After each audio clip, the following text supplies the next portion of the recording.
remis d'une mauvaise bronchite, c'est ça? Et vous êtes quand même parmi nous.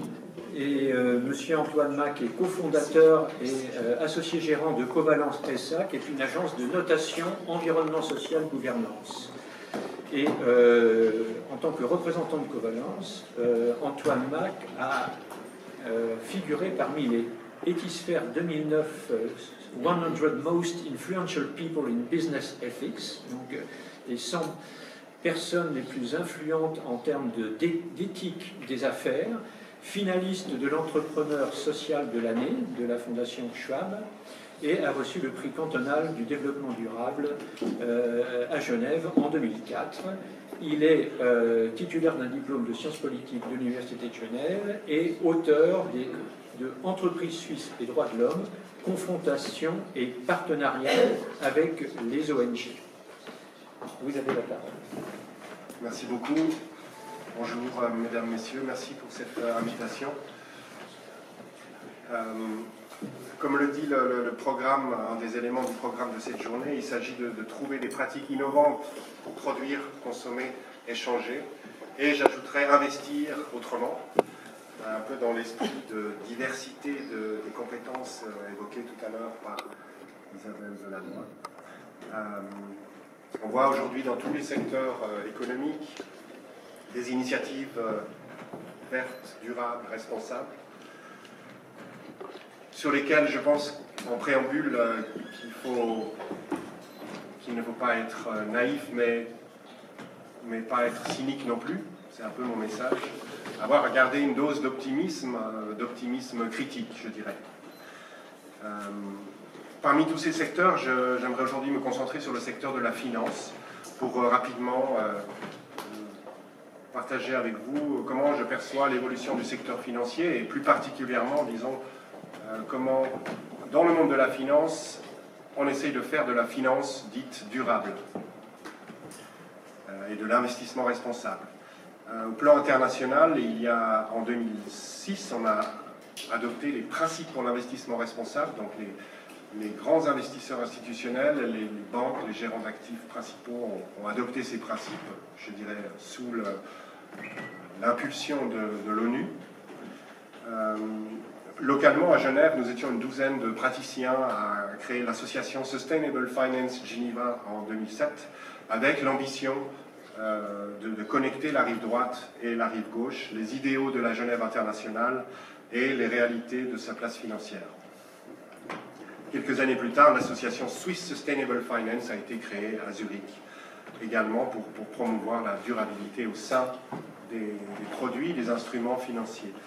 Dans la finance durable, on peut distinguer trois approches. D'abord, la plus ancienne historiquement, c'est l'exclusion.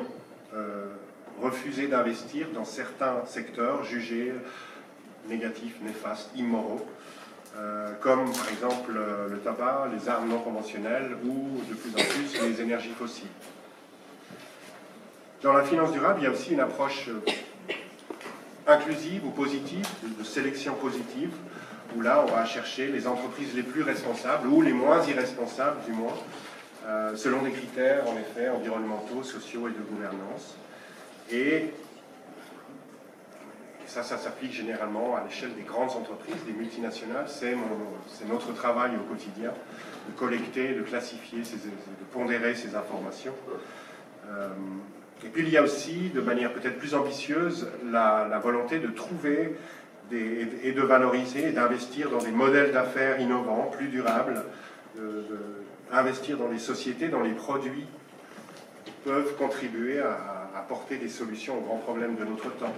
Et je crois que c'est un des messages aussi de la communauté internationale dans le cadre des objectifs de développement durable, de pousser le secteur privé à jouer son rôle, à apporter une partie des solutions. C'est notamment le propos de ce qu'on appelle l'investissement à impact, impact investing en anglais, qui s'est historiquement concentré plutôt sur des petites et moyennes entreprises, profilées sur des thématiques comme l'agriculture bio ou le logement social, par exemple. C'est aussi l'objectif de stratégies d'investissement thématiques, centrées sur des enjeux comme l'énergie, l'eau, les forêts ou l'égalité entre hommes et femmes. Je vous donne un exemple d'investissement thématique dans lequel on est impliqué, qui est une initiative de la fondation Peace Nexus, basée à Nyon, Prangin, près d'ici. Une fondation qui dispose d'un capital et dont la mission est de promouvoir la paix, et qui a souhaité créer une solution d'investissement compatible avec ses valeurs et sa mission.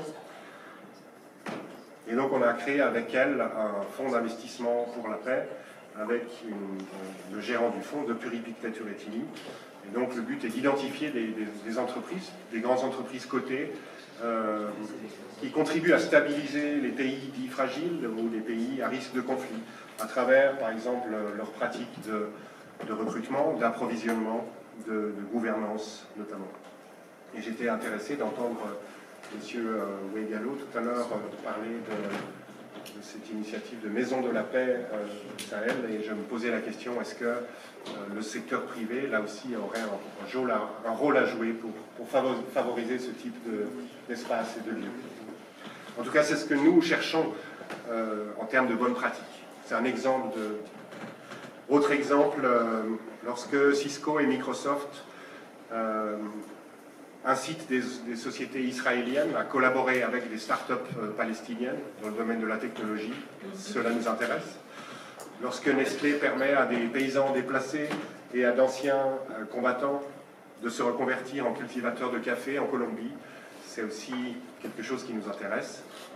Et je mentionnerai enfin, toujours dans le domaine de la technologie, avec une publicité, le marketing, comme on le sait tous, est un levier très puissant, un outil qui donne à celui qui le détient beaucoup de pouvoir, et ça peut servir évidemment à différentes causes. Google a fait une publicité, je trouve, intéressante et utile en Inde et au Pakistan, en promouvant justement l'amitié entre l'Inde et le Pakistan. Car il y a des tensions entre ces deux pays, comme on le sait. Alors bien sûr, de ce type d'approche thématique, on tient aussi compte des informations négatives, des critiques, des controverses. On est attentif à ce qu'on appelle le blanchiment vert ou le greenwashing. Et puis, on pratique un engagement, un dialogue avec les sociétés dans lesquelles on investit. C'est le cas de ce fonds d'investissement pour la paix. Donc, en tant qu'actionnaire, on discute avec les sociétés dans lesquelles on investit pour les féliciter de leurs bonnes pratiques et les encourager et leur demander d'en faire plus, mieux et de réduire leurs impacts négatifs. C'est la troisième approche dans le monde de la finance durable, c'est ce qu'on appelle l'engagement actionnarial. Aux États-Unis, des employés d'Amazon, on parlait d'Amazon tout à l'heure, pas mal d'employés d'Amazon sont payés également en actions ou en options de la société, donc en titre de propriété de la société. Ils sont dès lors actionnaires de cette société. Ce qui est intéressant, c'est que, notamment avec les syndicats, ils utilisent maintenant leur droit de vote d'actionnaire pour faire pression sur la société pour qu'elle améliore ses impacts sociaux et environnementaux. En Suisse, on a la fondation Ethos qui fait un gros travail depuis plus d'une vingtaine d'années de sensibilisation des entreprises, là aussi en représentant les droits de vote de caisses de pension de Suisse en Assemblée générale pour influencer les sociétés. On peut mettre à son crédit le fait d'avoir réussi à pousser Nestlé à séparer la casquette de président et de directeur général dans les années 2005-2006. Sur le thème du climat, on a l'initiative 100+, qui est une grosse coalition d'investisseurs institutionnels qui dialoguent avec les entreprises pour les pousser à réduire leurs émissions. Donc ces investisseurs, qui sont-ils?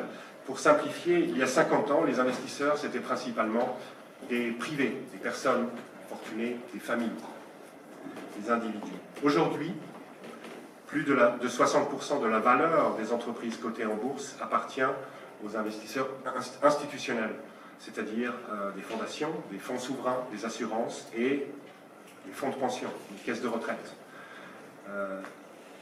À travers les fonds de pension, les citoyens, nous possédons une partie substantielle des multinationales. Il faut en avoir conscience et il faut aussi utiliser ce droit de propriété.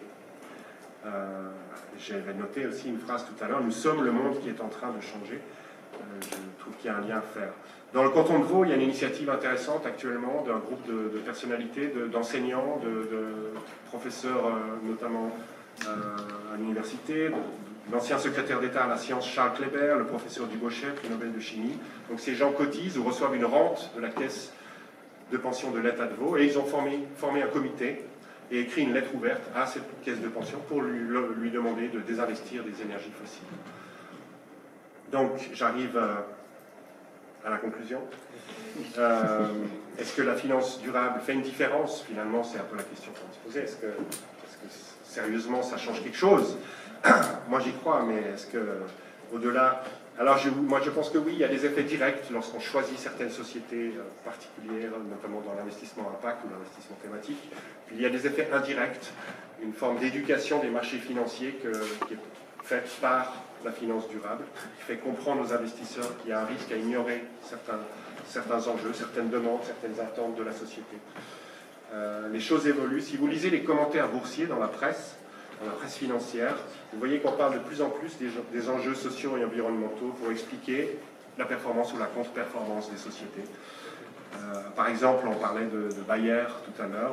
Il me semble que la mauvaise réputation de Monsanto ait été sous-estimée par Bayer au moment de racheter l'entreprise Monsanto, car l'action de Bayer a perdu 30% de sa valeur depuis le rachat de Monsanto. Ça représente 30 milliards d'euros quand même. Donc, tout dépend de la volonté des investisseurs, de nos institutions et de nous-mêmes. Mais potentiellement, là en tout cas, la finance durable représente un levier intéressant sur l'économie, sur les acteurs économiques. Mais pour que ça marche mieux et plus fort, il faut aussi sortir du cercle des convertis.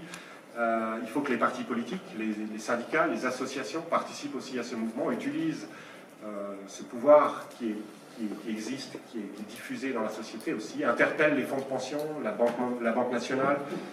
Il faut que les gouvernements donnent des incitations et facilitent le mouvement. C'est ce que l'Union européenne est en train de faire avec un plan d'action ambitieux.